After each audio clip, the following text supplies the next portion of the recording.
people will live 10 years longer than they're actually healthy for. Think about how many people spend that marginal decade of life in an assisted living where they're not able to walk, they're not necessarily enjoying life, their activity, their mobility, their cognition are incredibly diminished, and then it's just this kind of like slow decay into death that in a lot of ways started, 10 years earlier. Our mission is now to unlock human performance and Healthspan because we feel so strongly about this feature, about our commitment to help people live longer and healthier lives. I can't tell you how many people have told me, I reduced my Whoop age by a year in 6-8 weeks because I knew what mattered and I just said, I'm going to go do these things.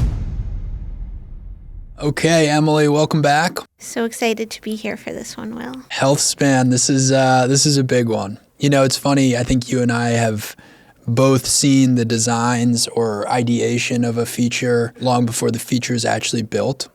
And I remember saying to the data science teams and the product teams, when we had kind of finalized what we thought this should look like in a final form, that I thought this was going to be as successful a feature for Whoop as the recovery score, which was a pretty big statement. And we're only now shortly into having launched it, but I think we're already hearing some amazing feedback. Let's start with, what is Healthspan?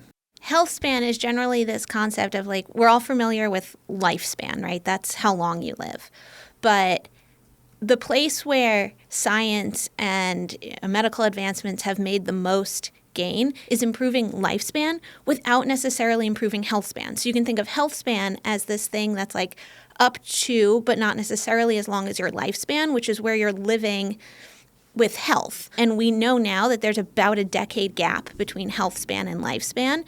And there are so many of these biological clocks or age markers that are out there that are focused on lifespan. And we really wanted to zero in on what are the things that predict health span and how can we measure your health span, not just some kind of clock of, how long are you going to live. And when you say a decade difference in lifespan versus health span, you're saying that people will live 10 years longer than they're actually healthy for. Think about how many people spend that marginal decade of life, in an assisted living where they're not able to walk, they're not necessarily enjoying life, their activity, their mobility, their cognition are, incredibly diminished. And then it's just this kind of slow decay into death that in a lot of ways started, 10 years earlier. And so we're really interested in how do we maximize health span? Sort of traditional medicine is maximizing lifespan, I think, in a way that sometimes disregards or doesn't prioritize enough the health span pieces, which are what people truly care about. Quality of life. Quality of life, yeah. The ability to live independently, the ability to get on the floor and chase your great grandkids around versus have them visit you but not necessarily really know that they're there or anything like that. As people are living longer and longer, they should care about making sure that that life is quality, that they're actively a part of it, that they're enjoying it, because there are so many incredible things that happen as we get older, but we need to be in a state of health in order to enjoy them. We want Whoop members to perform better for longer. What that means to you changes throughout life. We're not just talking about continue to compete in marathons into your 90s, although if that's your thing, I want to help you do it. Performance starts to look like, can I live independently? Do I have to leave my home if it has a flight of stairs in it? Can I go get groceries? Am I safe to drive? All those different things that tend to disappear as we age long before actual, lifespan ends with death. When I came to you and I said, hey, I want to see if we can design a score to tell you how old you really are, where did the research go from there? The first step was teasing apart what that meant. And we pretty quickly moved away from this I'm going to predict when you're going to die kind of approach, because it's both very noisy and also not necessarily what people are super motivated to maximize. And instead to get to this idea of how can I tell you that you're healthy and how can I tell you that you're on track to maintain that health, kind of into that marginal decade of life. And, there's this really beautiful concept that Peter Tia has been evangelizing around this Centenarian Decathlon, and it really inspired a lot of how we thought about this at the beginning. And the Centenarian Decathlon is, in your marginal decade of life, what are the activities that you want to make sure you can do? And some of it's really simple things like, can I get myself up off the floor if I'm, seated on the floor? Can I walk up a flight of stairs? Can I, carry groceries from the car? And then it might get into even bigger things like, I want to be able to carry my grandchildren around, all the different kinds of things that'll translate to I can continue to live independently. I can continue to engage in my hobbies, whatever those might be. And how do we know that we're setting you up for those? And as we started to dig into the research, there are markers of being on that trajectory 70 years before you get to that marginal decade of life. And I can tell you, like, you and I were both in our 30s, right? So, like, we're not running up against, like, oh, is it safe for me to drive at night? Is it safe, am I strong enough to carry into my groceries? Like, our capacity is so much above that. There are differences between all the different people in their 30s who are so far away from being worried about, like, can I carry a load of laundry or something, that sort of start to indicate, like, am I on this trajectory that if I don't seriously change the way I think about strength training, or if I don't seriously change the way I'm, investing in my cardiovascular efficiency, am I on track that, like, through the normal decaying of these systems in my 70s, 80s, and 90s, will I still be able to do these things? And so if you plan to be alive and, as longevity science is making it more likely that we will be alive for those years, it's up to us to start to invest in the health elements of, if I'm alive, I want to be enjoying them, not just kind of tucked away in a corner, like waiting out a longer clock. And so we started really thinking about, how can I help people understand their risk factors for the decay of their health span, and put that in terms that are really easy to understand, really easy to action. A principle that we landed on super quickly was, we didn't want to go and ask you to get, all this blood work done and build our health span score off of DNA methylation. There's a ton of blood work-based age scores out there that are just sort of saying, like, oh, are these chemical processes happening? And while they're interesting, a huge challenge with them is, like, the so what? If you go get your DNA methylation measured and it says it's a little bit, higher or lower than might be expected for someone your age, that doesn't tell you, okay, here are the 4 things I need to change. And so I think the beauty in the way we build Healthspan is it's 9 things that ample research has tied to all-cause mortality, and there's a known way in which it changes your risk profile and are extremely behavior modifiable, and that Whoop can coach to. And so we're able to show you, I think it's the most actionable, most clean age metric I've ever seen, because it's, here are the 9 things that matter, and here is how you line up. And if you want to make this not make you, older, you need to be here. If you want to make your Whoop age even younger, keep pushing.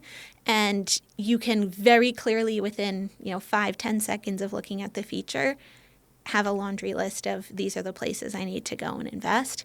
Then you can go make that investment and you can see your age come down. And so again, unlike some of these more blood testing based ones where maybe you're going to do it once, the sort of power users are going to do maybe once or twice a year and not get a lot of feedback in between, you're able to see every single week when your health span updates, am I moving in the right direction? Am I increasing my likelihood of a longer health span? Well, we're going to get into those 9 metrics here in a second and look at how people can improve them as well. I think first I just want to ask you a little bit about the Buck Institute and working with Dr. Eric Verdin. Yeah, we were so lucky to be able to connect with the Buck Institute for this research. The Buck Institute is the world's only research institute that's singularly focused on the biology of aging. It's full of people who have spent their entire careers wrestling with these same problems, but they don't have the wearable data that we have. And so we were able to tap into a lot of the expertise that they bring, get their eyes on the data that Whoop has, how we were thinking about it. They challenged our thinking. They helped us evolve it over the last year in a really exciting way. And, we're just really, really grateful for their partnership. It's been really productive, and they've worked with us on a fast timeline. And I mean, from where I sit, it's just been amazing to see how many different metrics and studies you all have explored. For people who want to understand, like, how we actually created this score, Can you give an example of like one of the metrics and then how we did a bunch of research on it to determine essentially what you see in the app? There's the green range, there's the gray range, and there's the orange range. Green range is if you're in the green range, that's going to be reducing your age. And if you're in gray, it's neutral. And if you're in orange, it's increasing your age. So what would be a metric and an example of how you did the research on it? It's kind of the same story for each of the metrics, but let's just use sleep consistency as an example. So one of the inclusion criteria for the metrics in our algorithm was it has to be something that is well understood to be associated with all-cause mortality. And we looked only for situations where there were incredibly large-scale longitudinal data sets that we believed were not only large enough in like an absolute sense, but also broad enough demographically that it would represent the WHOOP member and their physiology. And then we looked at, okay, what is known about the relationship between sleep consistency and all-cause mortality? Then we had to anchor it somewhere. So behind all of these metrics, there's this concept of like that 0 point, the break even, which happened at what we called like a referent value. And so we pegged all of those at sort of somebody who's doing what's experts would generally recommend. And the selection of the referent value was actually something you and I debated quite a lot. And I think one of the things that we've done a lot better than other age type metrics, the sort of dominant pattern in pegging these ages is that people look at like what's average. We decided pretty quickly that average didn't really make sense for our population, mostly because on average people aren't all that healthy, which is unfortunate but true. And we wanted it to be a bit more relatable to people who are generally healthy, but not necessarily like optimizing for longevity and health span. We pegged that 0 break-even point at like following the kind of bare minimum recommendation or the common recommendation. I think this is a really important point because if you look at like a WHOOP age relative to other age markers, you might find that our ages are a little bit older, and that's because we've pegged it at this like baseline of health as opposed to the average American, which is not a healthy person, unfortunately. Then once we have that referent value, we had to figure out, okay, so if you're doing more than that in terms of sleep consistency where more is better, then that would reduce your WHOOP age. So that's the green.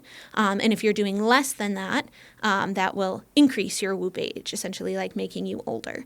And the rate at which that happened, like how one incremental unit change in sleep consistency translates to years of WHOOP age, was based off of these massive bodies of research. In many cases, we were ensembling information from dozens and dozens of different longitudinal studies in order to say what is the understood relationship between a 10% improvement in sleep consistency and all-cause mortality, and then we would map that to these risk scores, where essentially what we're saying is if my sleep consistency should be to break even 85, but instead it's 60, my risk profile might look like somebody who's 2 years older than me in terms of my risk of all-cause mortality, and so that would map to a +2 on my WHOOP age.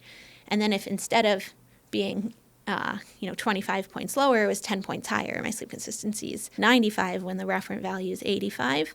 That might make me look like somebody in terms of a risk profile who's a year and a half or 3 years younger than me. And so we would map that to a minus, like a negative change in your WHOOP age. And then across all these 9 components, you're essentially adding up the increase or decrease in your WHOOP age in order to get this aggregate score. I think what we got right with the Healthspan feature, if I may, is these 2 numbers. Mm-hmm. You've got your WHOOP age and you've got your pace of aging. Let's just talk about those 2 numbers for a second and how they work. Yeah.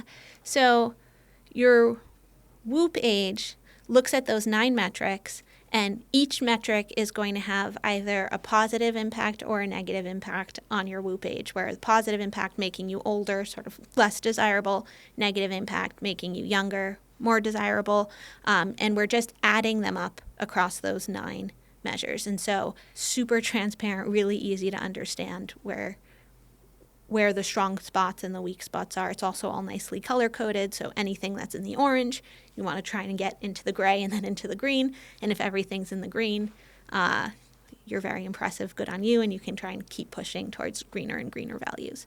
That darkest green is where you're going to maximize the benefit of that metric. Healthspan in general is looking at this 6-month view.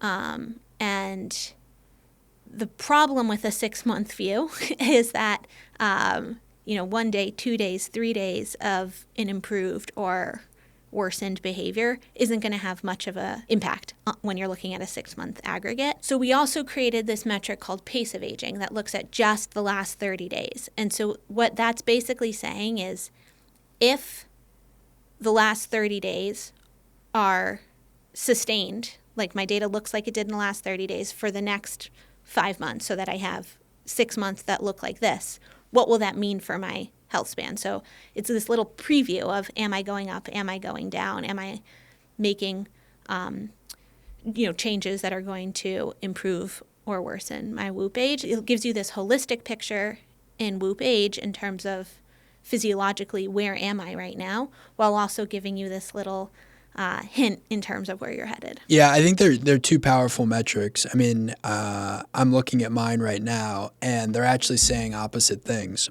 So I'm 5.6 years younger in my Whoop age, which is obviously quite good, but my pace of aging is 1.6x, which reflects that my last 30 days have actually been quite bad. Now, in my defense, I was traveling around the world and I've got a 30-day-old kid at home. So I've got a newborn on top of it. So your pace of aging is actually measured from -1 to 3.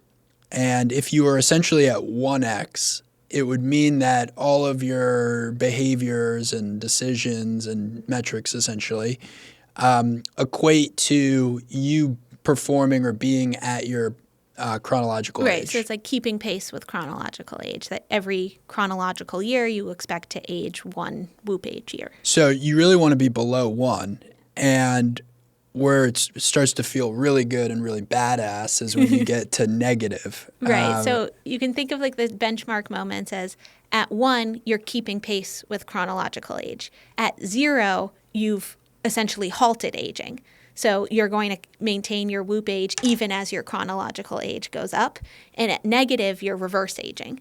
So you're improving your health so much that you're actually getting younger. So it's like between 0 and 1, your gap to your chronological age might grow, but you're still aging. And the negative moment is very badass because it means you're getting younger over time. Well, you'll appreciate this graph. Literally, it's a roller coaster where a feature comes out, I start using it, I get hooked, I start crushing my Whoop age in terms of it going way down. I go full negative on my pace of aging. Then I have travel, then I have a new baby at home, and it just goes straight up. And so it's, it's a very telling sort of reflection on where you are in your life at any period of time. And I will say that this balance between the 6 months and the 30 days is pretty useful because everyone's going to have bad weeks, everyone's going to have good weeks, and your Whoop age is going to reflect really where you are overall, and your pace is going to give you a sense for, well, how am I doing of late? Most people's pace of aging is a little bit of a roller coaster. Yours is somewhat extreme with the new baby, although probably not unreasonable for a new baby. And I think there's something really motivating about how, you can have a couple bad weeks and it doesn't destroy your Whoop age as long as you kind of like get back on the horse and clean up those behaviors. And similarly, you can have a month where you're like really, really dialed, but if you don't sustain that behavior, it's not really going to change much. And so like the key is consistency. And, people say a lot like your body keeps score. And like what really matters is over, the long term, what are these behaviors looking like? And I think it is important that they're not super sensitive to like a week where you had COVID and your metrics were really bad. Or it's like you shouldn't eat like one salad and expect to lose weight, right? You have to keep these behaviors up. So there's 9 metrics nested under the umbrella of sleep, strain, and fitness. Sleep consistency, total hours of sleep. Daily steps, time spent in heart rate zones 1 through 3, time spent in heart rate zones 4 and 5, time spent strength training, so big exercise themes there. VO2 max, resting heart rate, and lean body mass. Let's go through these. We're obviously just talking about sleep consistency. Why is sleep consistency important? Sleep consistency sets your biological clock. So when you go to bed and you wake up at the same time every day, you're allowing your body to effectively anticipate what's going to happen. And when our body can anticipate, this is when a meal is going to happen, this is when I need to be active, this is when I have more downtime, it can prepare hormonally and enzymatically for those different things to happen. And so you see that everything operates more efficiently. There's fascinating studies that have shown that like when your circadian health is greater, when you're on a more consistent rhythm, the same food will have like a lower spike in your blood sugar, because if your body is expecting food, you've preemptively created insulin, and so your body's like kind of, you're standing there ready to catch, versus if, things happen at times when your body's not anticipating them to happen, you can only react to them. And so there's like a lag in terms of that. And so it's harder on your body. And so the more you can be consistent in your schedule, the more you allow your body to anticipate what's going to happen, and then the sort of machine runs more smoothly. And this is actually my most challenged metric, in part because I travel. And I just had this travel bender where I was in a bunch of different cities and time zones. I think I did 8 cities in 12 days.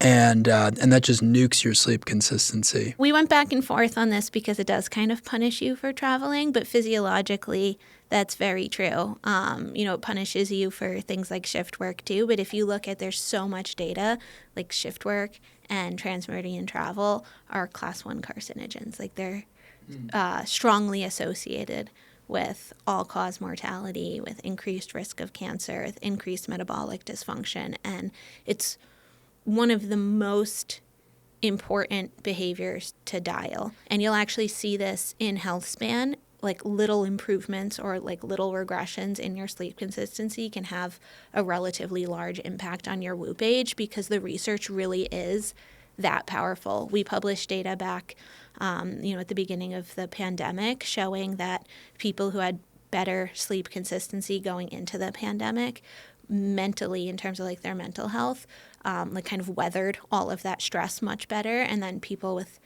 worse sleep consistency pre-pandemic, they had much higher rates of like anxiety, depression, suicidal ideation, like all of those things during the pandemic. And so it's super protective mentally, physically. And the good thing is it's mostly free. So it's something that's really, really worth working on. Okay, well, it's a fairly straightforward message, which is you need to go to bed and wake up at a more similar time. Yeah. And that's how you improve sleep consistency. And I think one of the things that I love most about Healthspan is in putting this importance on sleep consistency. I've seen like around the office, everybody is talking about it. Everybody's trying to work on it. And all of a sudden they're like, okay, this matters. And they're motivated by it. And I'm just super proud of the way that we are helping our members understand that this truly is important, because I think there's been so much like, did you get your 8 hours of sleep kind of rhetoric around getting enough sleep, and enough sleep is really important. But the data actually shows for Healthspan, it is more important that your sleep is consistent than that you're getting enough. And so I think we've been focused on the wrong hero metric of sleep, and consistency is really important. Let's talk about hours of sleep, which is the second metric here on improving health span. We kind of have this mental model of like sleep is when my brain turns off, but it's really the opposite. Sleep is when our whole bodies turn on in really powerful ways.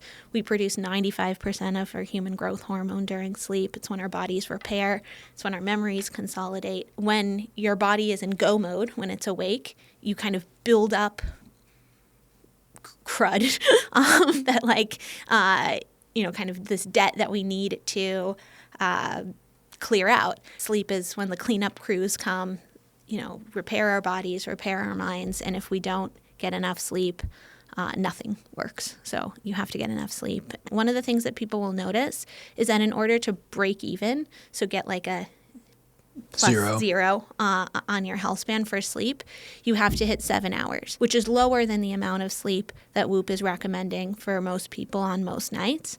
And I think this is the difference between sort of health span, where we're saying this is what you need to do to not add risk of reduced health in, that marginal decade of life over time, versus what we're coaching you to in like the sleep view on a day-to-day basis is, what do you need to hit in order to maximally feel good tomorrow? Healthspan's not just a new aggregation of the same data that we've been showing you in the app for a long time.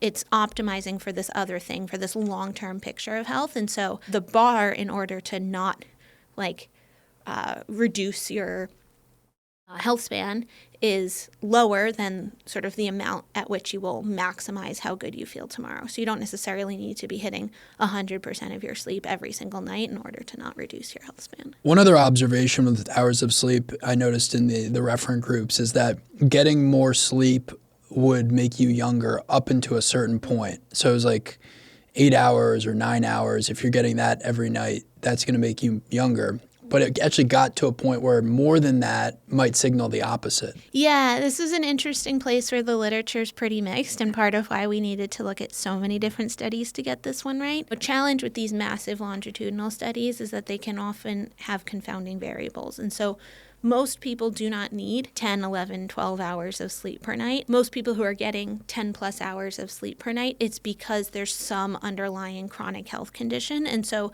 it tends to be associated with, there's something, could be depression, which is known to make people sleep long, or it could just be, you're fighting a disease or something like that, chronic health issues that make you a lot more exhausted, or your sleep quality very depressed. Like sleep apnea, the sort of minute per minute of sleep is much less restorative. And so in order to get enough to where you feel fully rested, you just need a ton more. If you're in that state where there's this other health condition causing you to sleep a lot more, you start to see that as you go from 0 to 8 hours, increasing sleep is associated with increased health and decreased all-cause mortality. And then as you start to crest over that 9-hour mark, you see increasing sleep is associated with increased all-cause mortality, so decreased health span. Our belief, although the literature is a little bit noisy here, is that it's because it's like a canary for these other underlying health conditions, and not actually that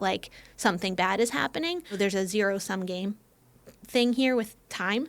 And so if I spend a marginal 3 hours in bed rolling around, I'm not moving, I'm probably not exercising, I'm not doing all those things. And so part of it could be more of a direct effect, that it's squeezing out time for other health promoting behaviors during the day, and not necessarily that sleep becomes bad for you. Yeah, I thought that was a pretty fascinating finding, and it also just reflects, I think, how much research you all did. Okay, let's go to strain.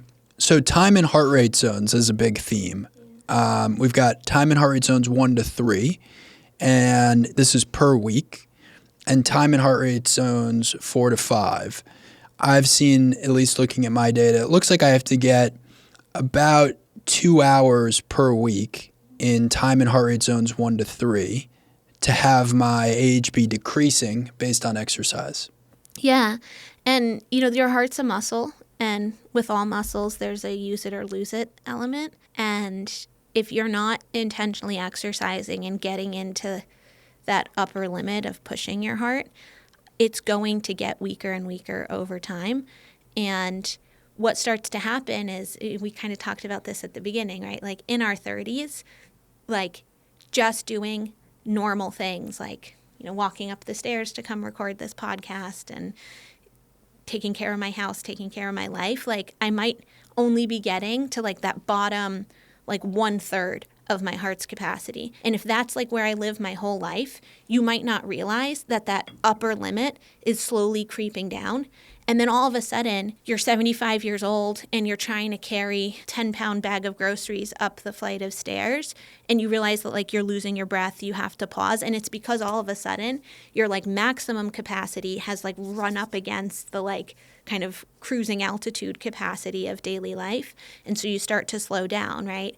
And what starts to happen is, okay, you start to feel I can't carry the groceries, I'm going to ask somebody to do it for me, and you stop pushing that limit. And so then it continues to drop even more. And then all of a sudden you're at a place where you're in a wheelchair or all these things. And it creeps up on you. And I think that's what people miss a lot, right? It's like everything's fine until you can't do this thing. If you want that upper limit of your capacity to not be like free falling for decades, because, it takes decades to happen. So it's not like you can reverse it overnight or even over like just a couple of months. You want to make sure that you're pushing those limits. And so we very intentionally separated the zones 1 through 3, which is the kind of moderate physical exercise, and then the zones 4 and 5, which is where you're really pushing that upper limit, and that's what's going to increase your VO2 max. That's what's going to increase your endurance capacity. It's a really important zone to spend time in, and it's an area that, like, unless you are intentionally endurance training, you're probably just not going to get to. Yeah, this has definitely helped me lock in on exercise personally. I think it's going to do that for a lot of people. It's also just an interesting way to look at your data because it's adding up every week. Because it's adding up every week the total time that you spend in these zones. I think it's a very transparent look at actually how much are you exercising. So I've found it valuable. And am I right in thinking that the bars, orange, gray, green, that signify if you're doing well or not, are also based on your age and your gender? That's right, yes. Everything's based off of your age and your gender. In some cases, when we looked at things across age and gender, the answer was it's the same. The points at which the sleep consistency metric changes over are the same for everybody. But then in other places like steps, the research suggested that 8,000 steps a day when you're younger is sort of what you need to stay at that break-even point. But as you get older, it goes down towards like 5,000 steps per day as being that break-even point. And so that's included in our model. I found it very helpful, and it makes sense that, a younger person would be expected to exercise more than an older person relative to the same age impact. You start to get these interesting confounders, like an older person who is able to exercise that much has a lot of good things going for them. Because, yes. At 80, that means that like you're not in a wheelchair, just the fact that you can take these steps, right? And so it starts to be correlated with all these other positive things as well. Strength activity time, also measured on a total per week. Why is strength training important? It's so important. After age 30, if you're not intentionally strength training, you will just naturally lose about 1% of your muscle mass per year. Wow. It's a lot. It's a wake-up call. Yeah, and like at menopause for women, it accelerates even faster than that. And this matters for so many reasons. Muscle is metabolically protective. Muscle is able to absorb a lot of sugar. And so if you have lower muscle mass, your ability to respond to a big influx of sugar starts to go down. And so you start to get insulin resistance if your muscle mass gets too low. You also start to see things like, muscle takes more like calories per day to maintain than like equivalent mass of fat does. And so your BMR goes down, and so you start to gain weight, BMR being basal metabolic rate, which is the amount of calories you would burn per day without exercising. And then muscle is also really effective cushioning. So like if you fall because you trip on a brick and you have a lot of muscle, and let's say you don't catch yourself, you actually fall, you're less likely to break a hip or to break an ankle or something like that if you have muscle as padding versus if you have like an equal volume of fat, which is kind of softer and distorts more easily. Muscle not only prevents those falls, but it also makes the falls less dangerous. It's metabolically protective. We keep coming back to this concept of, independent living in that marginal decade of life. We think in our 30s about muscle being like, how many pounds can you deadlift? In our 80s, it's can you carry your groceries inside? It's can you pick up your granddaughter? Can you like do all these different things? And so it starts to become the difference between, it's a kind of funny way to think about it, but like, getting on and off the toilet is 1 rep of a body weight squat. And so like right now, when you think about the importance of squatting, there's probably an aesthetic component and there's like bragging rights of like, oh, I can squat this many pounds. But like if you're going to lose 1% of your muscle mass per year, you're over 30. So if you don't do anything, that's going to happen to you. How many years until you can't do 1 rep of a body weight squat? That means you can't get on and off the toilet by yourself. So now you're in an assisted living or, you're asking your kid to come move in and take care of you, right? And that kind of has all kinds of, things associated with it. And so I want to make sure that we're helping our members realize in their 30s, in their 40s, or maybe even younger than that they need to be on track to do 1 body weight rep squat 40, 50 years from now. The strength training requirement that we have is framed around that. How do we get you on track to be able to live independently in that marginal decade? Well, I love seeing it this way. And the PSA I'll give to our Whoop members is time and heart rate zones and strength activity time are based on your activities. And so if you're saying to yourself, well, my strength activity time seems low relative to how often I weightlift, it might be that you're not adding all of your activities into Whoop or they're not being logged properly. And so here I'll just give you a quick rundown. So all these activities are included in strength activity time, for example. Strength trainer, weightlifting, powerlifting, bar, Pilates, yoga, functional fitness, Barry's, F45, box fitness, HIIT, baby wearing, toddler wearing. So essentially, if you do any of those things and you add them as an activity on Whoop, you're going to get credit towards strength activity time. And so hopefully this inspires you to add your activities. But it also is good because when you add activities, Whoop then gets better at recognizing your activities, which in turn is going to help Whoop recognize them going forward. So make sure to add your activities. All right, let's go to steps. Why do steps matter? People don't realize this, but we added steps to the app back in October specifically because we wanted to put it into Healthspan. There's just so much research that's been done over the last decade tying movement and steps to all-cause mortality. One of the reasons we thought it was really important to include it is the heart rate zone time is zones 1 through 3 and then zones 4 and 5. It doesn't include zone 0, which for most people when they're not power walking, but just kind of the normal everyday walking, like walking your dog or, walking around the house, any of that kind of stuff, you're going to be in that zone 0. And just moving is really important. And so steps is this like proxy for movement. You want to be moving more or less constantly throughout the day and not go too long without moving. And it's just a really well-studied metric. And so we were excited to bring it to the Whoop world last year and excited to help people better understand it and set goals around it because of how it's positioned in Healthspan. Well, I'll say this as someone whose step numbers were always kind of lower than I was expecting. I do think that a good way to improve your steps is to build systems in your life that allow you to do steps sort of naturally. If you can walk to get to the grocery store versus drive. I actually got a treadmill underneath my desk, which now allows me to stand from time to time and just hop on a treadmill for like what otherwise would have maybe been a somewhat sedentary Zoom call. Essentially just finding these different ways for you to get yourself moving a little bit more. And when you start measuring it, you start managing it. So steps is one of my more improved metrics, if you will. Same here, and also got the treadmill under my desk. And I think one of the things that people don't realize is they're less than $100. Yeah. These aren't like fancy treadmills you'd want to run on. They're like little guys that are pretty quiet, pretty low profile, kind of, hide under there and become like a really easy way to just sneak in these little snacks. Yeah, and I think step snacks. Yeah, I think like step snacking is such a great hack. 8,000 steps. How am I going to go fit that in? That's like I have to go walk for an hour. But you don't realize that it's like, can you take the stairs instead of taking the elevator? That could be 50 steps. Can I throw this little treadmill under my desk and, walk during this meeting instead of sit? Which, by the way, like I've been very motivated from sort of the competitive part of me really wanting to hit that number and bring down my Whoop age. But I also have noticed that I feel better. Like, this isn't just a game that we're playing. It's quite literally rooted in incredibly good research. I promise, like, if you reduce your Whoop age, you will feel it. Like, it's not just about, like, making your score look pretty. Okay, fitness category, VO2 Max. This one has a massive impact on your Whoop age.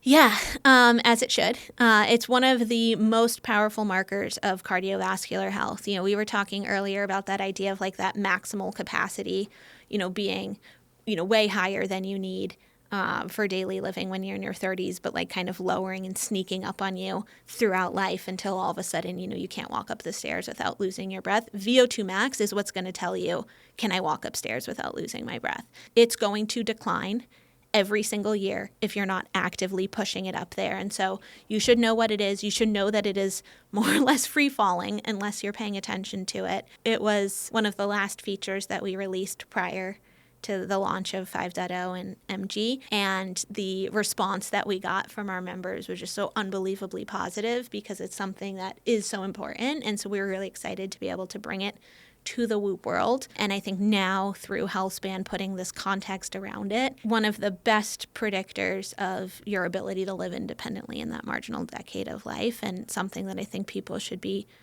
much more aware of. And I think what's something so beautiful about the way we've brought VO2 Max into the app is that it's totally passive. Whereas like before, if you wanted to know what your VO2 max was, you've done it. You had to go find a lab that could do this specialized testing. It's Totally super maximal effort. It's really uncomfortable and difficult. It's quite the commitment, both in terms of it being pretty expensive and time committing and kind of painful to push to that limit. And now we can do this totally passively on sub-maximal efforts. And so we've made it really easy. Pay attention to this metric. Yeah, and I would encourage people, once they see their VO2 max, to go into the analysis and the trends where it shows you your cardiovascular fitness level. And it'll give you very specific ranges relative to your age and your gender. So I'm 35 years old. 15 to 39 is below average. 40 to 44 is average. 45 to 50 is above average. 51 to 59, excellent. And then superior is 60 plus. I'm in the mid 50s. Low mid 50s, and so I'm getting a lot of credit for that. But it's also something I realized where I'm like, okay, well now that I see this metric, like this is something I want to keep improving at. It's awesome that we now have this metric. It makes a lot of sense that it's such a big contributor to your overall Whoop age. Yeah, I mean the literature definitely supports that it's one of the more important things. Resting heart rate? Quite literally, it's how fast is your heart beating when you're at rest. But sort of why that matters is it's how hard does your body have to work at baseline. And so the more healthy your heart is, the more healthy you are, the kind of less distracting processes you have going on physiologically, the less hard you have to work at rest. And so it's just this great marker of the health of your overall system. And this is another one, folks, which is baseline to your age and your gender. And I think a really interesting one because, medical training tells people that, a resting heart rate under 100 is fine. And they will not, in any way clinically intervene when your resting heart rate's below 100. But if you go look at the literature, a resting heart rate in the 70s, 80s, and 90s are correlated with significantly reduced health span and increased risk of morbidity, mortality, all-cause mortality. It's one of those places where, you go to your PCP and they're not really going to pay attention to that metric. But if it's creeping up because your health is creeping down over time, eventually you will cross that threshold and then it's oh, wow, you're sick now. But it's if you pay attention to this and are focused on trying to reduce how hard your body has to work at baseline, you can start to intervene long before you hit that clinical threshold. We're picking up on things that mean you're on a trajectory long before even a great primary care physician would say oh, wow, this is a problem. And if people are looking to improve their resting heart rate, there's the obvious thing, which is get fitter. Right? So cardiovascular fitness unquestionably is going to lower your resting heart rate. I think some other things I've seen amongst Whoop members and in my own life, learning how to breathe properly, learning how to meditate, learning how to do breathing techniques. Those are things that will lower your resting heart rate. On the flip side, stimulants. So if you're drinking a lot of coffee, if you're taking nicotine products, if you're taking other things that are sort of uppers, so to speak, those will all increase your resting heart rate, so less of those can be good. And then resting heart rate is also a metric that tends to get the lowest when you're sleeping, which is also when we're recording it. So having higher quality sleep habits is going to decrease your resting heart rate on Whoop. And then I will add to that reducing alcohol intake. Super important. Alcohol's not going to help anything, I think, related to your Whoop age. Okay, lean body mass. This is our 9th metric. This one's a little bit interesting because it's the only one that's not totally passively being recorded on Whoop. So if we don't have lean body mass data for you, it's just treated as neutral and it doesn't affect your health span. Through our integration with Withings, if you have one of their scales that support the BIA and the lean body mass measures, or if you have a different scale and want to manually enter in any lean body mass data, we'll take that into account. The reason why we incorporated this metric is because the more muscle mass you have and the less sort of fat mass, that's been shown over many, many different studies done, in many different populations, that's very protective and reduces all-cause mortality. We really intentionally didn't want to use BMI here. BMI is a really flawed metric, and I've been excited to see that the medical and longevity research community has been moving away from it. If you have one of those smart scales that supports lean body mass measurements, or if you've ever done like a DEXA scan or something like that and have those measures, you can enter them in, and Healthspan will account for that. It's one of those metrics which can only make you older. Otherwise, it's sort of checking the box. But look, the thing I'll say, and I think it's a credit to the fact that we got the design right, is each one of these metrics you can go through and look at and see what your 6-month average has been and what your 30-day average has been. And you can also see, therefore, are you trending younger or are you trending older? And I think it's worth everyone listening to this to spend a minute on the Healthspan page and looking at each of their metrics, because it gives you just in real transparency, what are you doing well and what are you not doing well? And I think for Whoop, it's really at least since I can remember, it's the most that we've ever said this is good and this is bad. I also love that it's one of the most transparent algorithms we've ever built. We do not want this to be this big crazy algorithm where we do some crazy neural net and predict something and then we're just I don't know, it's a black box, AI, whatever. There's so much research that went into it, creating the most simple interface you could possibly imagine. And it's make this go down by this amount and your Whoop age will improve by this amount. What I have seen that's so incredibly encouraging about this is that people look at it and they go, okay, I know what to do. And then we're seeing people do it. I can't tell you how many people have told me, I reduced my Whoop age by a year in 6-8 weeks because I knew what mattered and I just said, I'm going to go do these things. It's the behavior change that we're seeing with this feature is just probably one of the things that I'm the most proud of in the 12 years I've been at Whoop, because, I don't even know how many times on this podcast told people sleep consistency matters, but we've now put it in such a beautiful design in this incredibly simple feature where it's reduce this by 10, increase your age by, reduce your Whoop age by a year. And people are okay, got it. I'm going to do that. And then they're trying really, really hard to do it. And then they're seeing that move. And I think, one of the things that we did really well, you mentioned the difference between the 6-month view and the 30-day view. The 6-month view is essentially what your health span is built on. But the 30-day view is this little sneak peek of, if I keep doing what I've been doing for the last 30 days, we call this pace of aging, how can I expect my Whoop age to change? And so we give you that sneak peek that helps you keep you motivated to stay on a good path or motivate a behavior change if you're on a bad path. And we've seen people just feel really, really empowered because of how clear it is. And so I'm really, really excited by how powerful that's been. And for the design, for the designers at home, I think they'll appreciate a few elements on this page. One is that there's this glowing amoeba essentially at the top of the Healthspan page. And if you're meaningfully younger than your age, that'll be green. And if you're meaningfully older than your age, it'll be orange. And there's, some tones in between that sort of reflect the health of your amoeba. And then there's also an impact to pace of aging. So if your pace of aging is high, you'll see your amoeba get more jagged. And if your pace of aging's low, or slow, I should say, you'll see your amoeba be very round. So it's something you'll start to pick up on as you go. If you've seen enough Whoop ages, which we all have, you can kind of spot from a distance what someone's colors mean. Well, this is super exciting. I mean, this is I would say the biggest leap that we've taken towards helping people focus on health as much as performance. And look, we updated our mission at Whoop.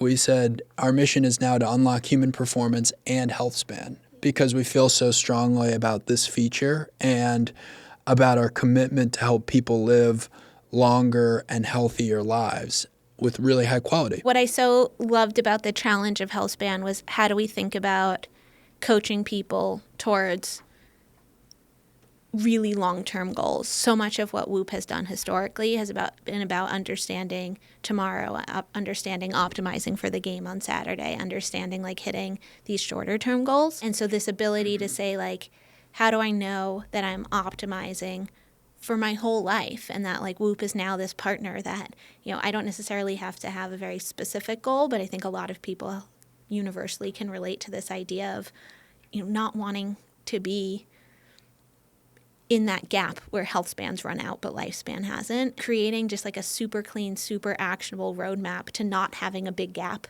between Healthspan and Lifespan, I think is such a beautiful new concept, and totally different from, what anybody else has ever done in this like kind of biological clock or like age space. And so I'm just really excited and super encouraged by the incredible feedback we've gotten even in just the first couple of days that people have had their hands on this. Well, this is Healthspan with Whoop Age, which also has Pace of Aging, and it's now in the Whoop app. Emily, this has always been fun. Thank you so much. Thank you for having me. And if you're listening, I hope you love this feature as much as we do.